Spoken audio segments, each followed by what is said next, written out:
Kanchrapara bug মোড়ে রাস্তা আটকে বিক্ষোভ বাজি বিক্রেতাদের। পুলিশের কাছে খবর ছিল দীর্ঘদিন ধরে বেআইনিভাবে কিছু মানুষ বাজি বিক্রি করছে। সেই খবর পেয়ে পুলিশ এই তদন্তে নেমে 3 জন বাজি বিক্রেতাকে আটক করেছে। স্থানীয় বাসিন্দাদের অভিযোগ, পুলিশ কোনো কিছু না বলেই গাড়িতে তুলে নিয়ে যায় বাজি বিক্রেতাদের এবং বাধা দিতে গেলে মহিলাদের উপর মারধর করতে তৎপর হয়। বাজি বিক্রেতাদের আটকের জেরে আজ কাঁচরাপাড়ার বাগ মোড়ে কল্যাণী ব্যারাকপুর রোডে রাস্তা আটকে দীর্ঘক্ষণ বিক্ষোভ দেখায় বাজি বিক্রেতারা। দীর্ঘক্ষণ রাস্তা আটকে বাস দিয়ে বিক্ষোভ দেখায় তারা। অবশেষে খবর পেয়ে ছুটে যায় বীজপুর থানার বিশাল পুলিশ বাহিনী। পরিস্থিতি নিয়ন্ত্রণ করতে লাঠি দিয়ে ভয় দেখিয়ে ছত্রভঙ্গ করে পুলিশ।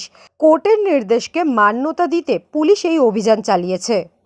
সন্ধ্যাবেলায় আমাদের দুটো দাদা বাজির দোকানের ঘর থেকে তুলে নিয়ে গেছে, একজনের শাটার ভেঙেছে, আর মোড়ের মাথায় যত দাদারা ছিল সবাইকে তুলে নিয়ে সবাইকে মেরেছে, সবাইকে লাঠি দিয়ে মেরে নিয়ে গেছে। পাড়ার কতগুলি বোর বাচ্চার ঘরে ঢুকেছে, আর যেই শাটার ভেঙেছে আর যেই আমরা মহিলারা তুলেছে আগলাই তুলেছে মারার জন্য গাড়ির পেছনে, ওরা তখন পুলিশ পালিয়ে গেছে,